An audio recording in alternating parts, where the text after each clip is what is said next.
অবশ্যই এয়ারপোর্টে তোমার প্লেন যেই সময় ছাড়বো তার 3 ঘন্টা আগে হাজির থাকবা। এয়ারপোর্টের ভেতরে ঢোকার পর তোমার সব ব্যাগ স্ক্যানিং মেশিন দিয়ে চেক করা হইব।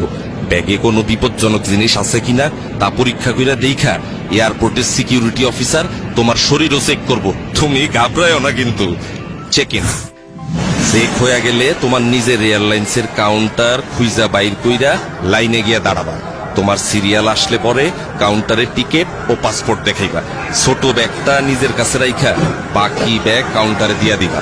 কাউন্টারের লোক স্টিকার লাগায়া তোমার বড় ব্যাগটা নিয়ে যাবে। ব্যাগে স্টিকার লাগানো হয়ে গেলে মনে কইরা বোর্ডিং কার্ডটা নিবা। এই কার্ডে তোমার প্লেনের সিট নাম্বার লেখা থাকবে। এয়ারপোর্টের দেয়ালে লাগানো বড় টেলিভিশনে নজর রাখবা। সেখানে তোমার প্লেন ছাড়ার সময় আর কোন গেট দিয়ে প্লেনে উঠবা তা লেখা থাকবে। টেলিভিশনের স্ক্রিনের সাথে ফ্লাইট নাম্বার, গেটের নম্বর মিলে আনিবা। বিমানবন্দরের আনুষ্ঠানিকতা। টিকিটের সাথে যে এম্বার্কেশন কার্ড মানে যে ফর্মটা দেয়া হয়েছিল তা মন দিয়ে পূরণ করবা। ইমিগ্রেশনের বাইরের এলাকায় একটা কাউন্টার আছে, এরে কয় প্রবাসী কল্যাণ ডেস্ক। এইখানে যারা বিদেশে চাকরি করতে যায় তাদের সাহায্য করা হয়। দরকার হইলে ডেস্কের অফিসার তোমার এম্বার্কেশন কার্ড পূরণে সাহায্য করবে।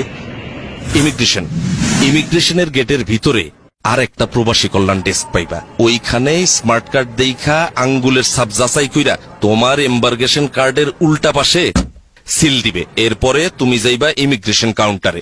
এইখানে ইমিগ্রেশন অফিসারের কাছে তোমার পাসপোর্ট, ছাড়পত্র, ভিসা, পূরণ করা এম্বার্কেশন কার্ড জমা দিবা। ইমিগ্রেশন অফিসার তোমার কিছু প্রশ্ন করতে পারে, ভয় না পায়া সব প্রশ্নের উত্তর দিবা। আপনার বাবার নাম কি? মোহাম্মদ আলী আকবর। বিদেশে কেন যাচ্ছেন? চাকুরি করতে যাইতেছি, ওয়েল্ডিং এর কাজ। কম্পিউটারে রেকর্ড রাখার জন্য ওনারা তোমার ছবি তুলতে পারে, এতেও ঘাবড়ানোর কিছু নাই। সব কাগজপত্র ঠিক থাকলে তোমার পাসপোর্টে উনি সিল দিয়া বিদেশে যাওয়ার অনুমতি দিয়া দিবেন।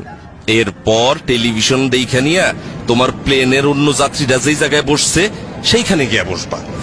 বিমানে বোর্ডিং। বিমানে ওঠার জন্য ইংরেজি আর বাংলা দুই ভাষাতেই ঘোষণা দেয়।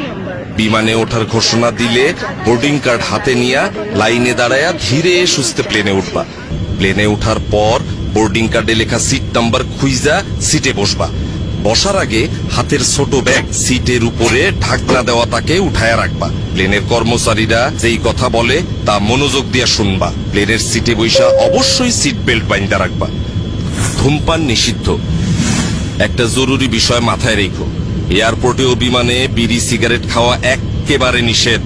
অবশ্য এয়ারপোর্টের কিছু জায়গায় সিগারেট খাওয়ার অনুমতি আছে। বৈদ্যুতিক যন্ত্রপাতি। প্লেনে ওঠার পর মোবাইল ফোন, রেডিও, ক্যামেরা সব বন্ধ করে দিবা। বিমানে খাবার এবং টয়লেট ব্যবহার।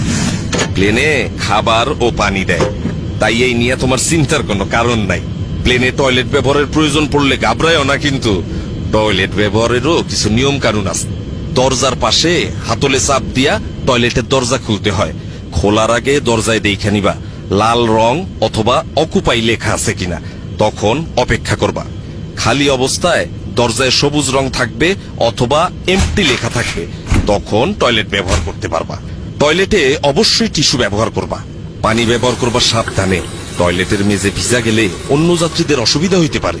ময়লা বা টিস্যু সঠিক জায়গায় ফেলবা যাতে করে টয়লেট নোংরা না হয়। বিদেশের এয়ারপোর্টে পৌঁছানোর আগে, বিমান নামার কিছুক্ষণ আগে তোমার ডিসএম্বার্কেশন ফর্ম ও কাস্টমস ডিক্লিয়ারেশন ফর্ম এই নামে দুইটা কাগজ দেওয়া হইব। ডিসএম্বার্কেশন ফর্মে যেই দেশে যাইতেছো সেই দেশে তোমার নাম ঠিকানা লিখবা।